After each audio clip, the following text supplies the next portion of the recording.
Folks, welcome back to the show. We got a special treat for you. We're going to check back in with former Congressman Tom Tancredo from We Build the Wall, former Congressman from Colorado. Tom, how are you, sir? I'm well, thank you. Thank you very much. Good to talk to you again. Absolutely. We're glad to have you, as always. Now, I wanted to have you on because, number one, I know We Build the Wall. You guys recently had a big event over the last couple of days. How'd that go? It was great. We had a symposium at the wall, which we built. And so I keep telling them we ought to change the actual title of our organization to, instead of We Build the Wall, to We Built the Wall, because we did. Now, there's more to be built, but yes, we had a symposium down there. There were lots and lots of folks that joined us, including the president's son, Don Jr., and wow. People like Michelle Malkin, and I could go on and on. There were probably 20 or 30 speakers, and it was a 2.5-day event. It was great. A little warm, I must admit, because we put up a big tent right next to the wall itself, and tried to keep it air conditioning. Not very successfully, but anyway, it was a great event. A couple, 200-300 people every day in this tent. Yeah, and then we, of course, streamed it live, and we had 20 or 30 different news organizations there. So it was a terrific event. Am I reading this right on your website that you guys are now the largest GoFundMe fundraiser in history?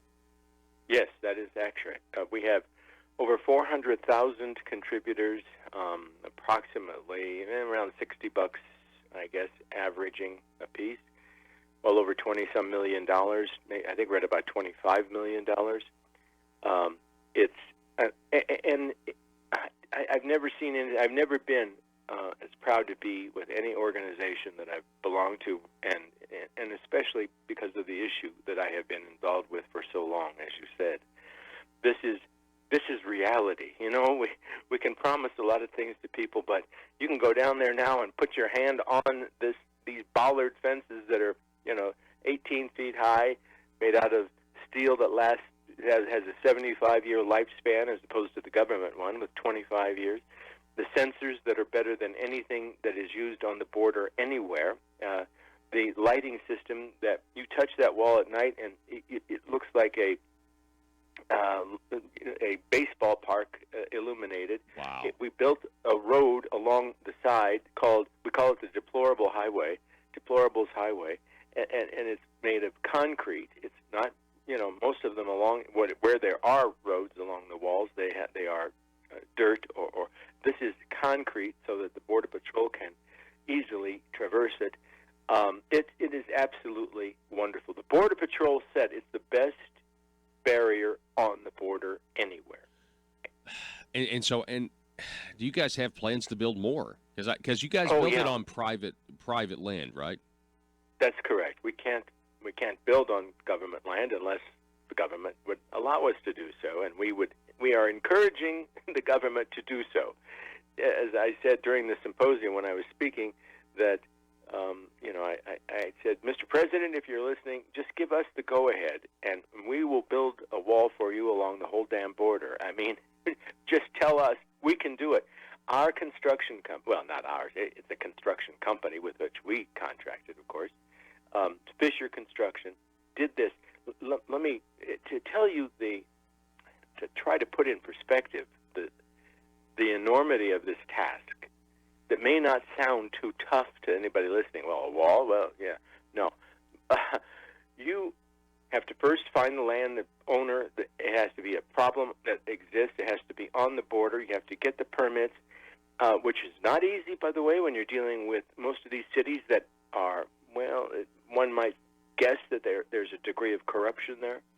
And then this particular chunk of land has been inundated by illegal alien activity. And the owner was a guy who owned a brickyard. He finally had to give up on it because he just couldn't handle it anymore. They were vandalizing all of his equipment, stealing all of his equipment. He had to walk around the place with a loaded .45. Begged the Border Patrol Patrol and the Corps of Engineers to do something about it. They told them they couldn't. It was impossible because the ground was far too tough to deal with, because you had this 30% incline of a mountain called Mount Cristo, and it is a difficult incline, very dangerous, truly, to build on. You can imagine it, trying to manipulate these front end loaders up this thing. Anyway, they said they wouldn't do it, and so we came in from the time we got there and found out about this, and started the process of getting permits. And we had to be a little bit surreptitious about that, because, I mean, we had to say, well, we're building a wall, okay? Not necessarily saying we're going to build it at this break point or 15, 18 feet high, but we got the permits. Then they tried to stop us once they knew what we were doing. The city tried to stop us. We had to take them to court. We had to go fight with them. They shut us down for 30 hours until we got them straightened out, I guess I'll have to say. And the whole thing was done in from the time we got there. It was 57 days till the completion of this thing, and from the time we turned the first shovel of dirt, it was 11 days. So, Wow. and we did it for $8.5 million. It was going to cost. The government said $20-some million a year in construction. We did it for a third of the cost. That's incredible. What, a tenth of the time? I don't know even. And it's a better barrier than exists anywhere else on that border. So I call it the eighth wonder of the world. I mean, it's incredible. Being a little bit hyperbolic. I mean, you guys are going to continue to do this, hopefully, and you're making a huge difference, and that's what's so incredible with this, and that you're doing it under what the government call. I mean, that's no surprise, but at the same time, it makes it definitely makes the government doesn't make them look very good, Tom, but it does say a lot about hey, Americans can still put our hands to work, and we can get things done a lot better than Uncle Sam can. And I think that's really good. Now, I would love to get your reaction. Again, we're talking with former Colorado Congressman Tom Tancredo. I'd love to get your reaction to the Supreme Court saying, I guess at the end of the week, it was a big week for the president and the country, that he can use Pentagon funds to build the wall. What are your thoughts? Well, it's certainly the only correct constitutional decision that you can make. If anybody, I used to be amazed when I was in Congress and I looked at the Pentagon budget, and you saw how much of it was spent on things that had absolutely nothing to do with national security. I mean, providing certain services, even abortion, you can't imagine. And it was they were using Pentagon funds. Now, nobody said it was illegal to do so, or that the president didn't have the right as the commander-in-chief and the chief executive of the land to do it. Nobody said that was the case. Here we're talking about a very specific use that is undeniably meant to help secure the country. And you got all this opposition going all the way to the Supreme Court.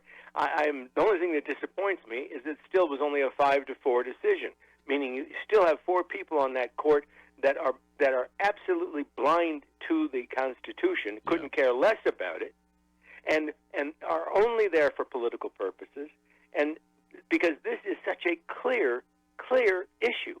He's got every right to do it. He is the commander-in-chief. It is a national security issue. He most certainly can direct the money. So anyway, it was absolutely appropriate, and I'm certainly glad that we had Justice Roberts and who didn't vacillate on this one. Me too. And so therefore, it's a pretty big win, that's for sure. But we have to, everything has got to be. And here's another huge problem we're dealing with all these district court judges that have now taken on the role as the Supreme Court, individuals, right, who make decisions, and for what reason? And I cannot tell you I understand this yet. I have asked so many people, when did this start? When did we begin allowing a district court judge to make a Supreme Court decision? That is to say, a decision that is imposed on the whole country. A district court judge was there to talk about what they saw was the law in that district, not the country. But now any district court judge makes a decision, and we all have to live with it. Well, then how many damn Supreme Courts are there? And this has got to stop, because honestly, it's going to be used well. I may have mentioned to you, we certainly have other plans in mind for the wall, but we're not going to talk about where, because the minute we do, the other side runs down to wherever it is and gets a judge to say, well, there's butterflies that need to get over it, and in this case, believe it or not, owls, they said, a pygmy owl they couldn't fly over. I mean, ridiculous stuff, but they use all this to stop you, and one district court judge, boom, it's done. So we try to make it as quick a decision. I mean, we try to make it so that we can start acting before they undertake their obstacles. Well, and I think that's good strategy, and you got to wonder. Unfortunately, when people donate to We Build the Wall, some of that money you'd think is going to go to pay some attorneys when you guys do get these court challenges from people that don't want you to build the wall. They don't want the country to be secure, right? Absolutely. We had those kinds of costs down there, and others. I mean, they challenged. We didn't have the right permits. Well, we had to go to court, show them we in fact did exactly what we needed. We had the right permits. Well, okay, you didn't pay enough taxes, city taxes on the concrete that you bought in here, and which is so another $16,000. I mean, I'm telling you, and there are towns along the border in Texas that were given permission, and this is still so infuriating. The bill that was passed a few months ago that we call a compromise budget bill, in which the president did get $1 billion for the wall, right? But he had to do a number of things. The bill had certain compromises. One of those compromises was to allow cities along the border in Texas, don't ask me why it specifically said Texas, but it does, to veto the wall if they don't like it. Now, my friend, corruption does not stop at the border, okay? You've got all kinds of people down there who are, in fact, on the payroll of the cartels. The town we were in, Sunland Park, it is in New Mexico. This area where we built it is on the border of New Mexico, Texas, and Mexico. They all meet right there at the Rio Grande. And so we were on the New Mexico side in a place called Sunland Park.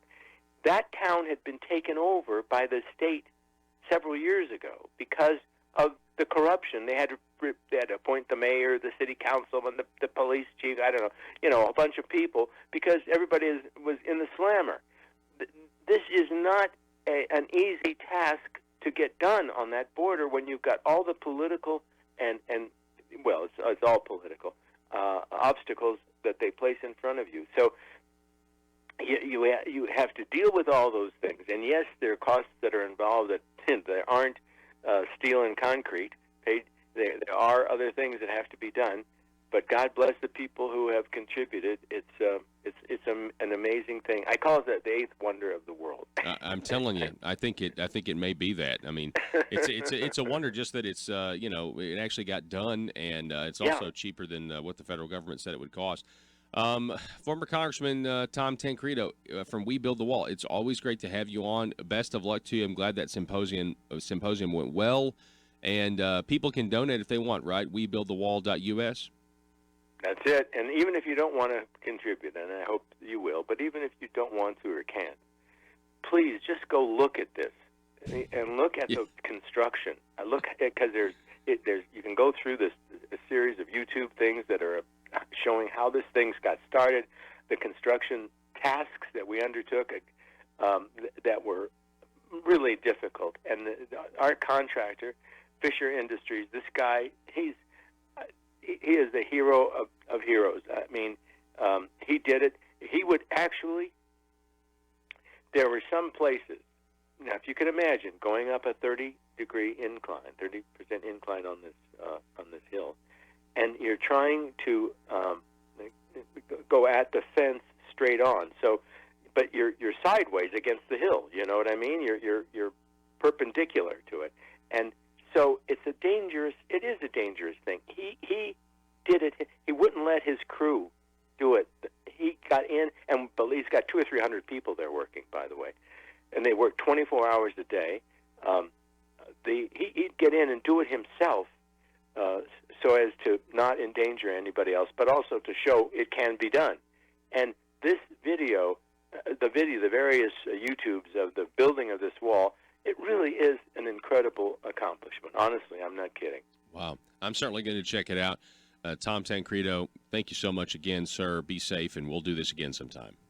You bet, sir. Thank you. All righty. Folks, we're going to take a break. Back in just a moment.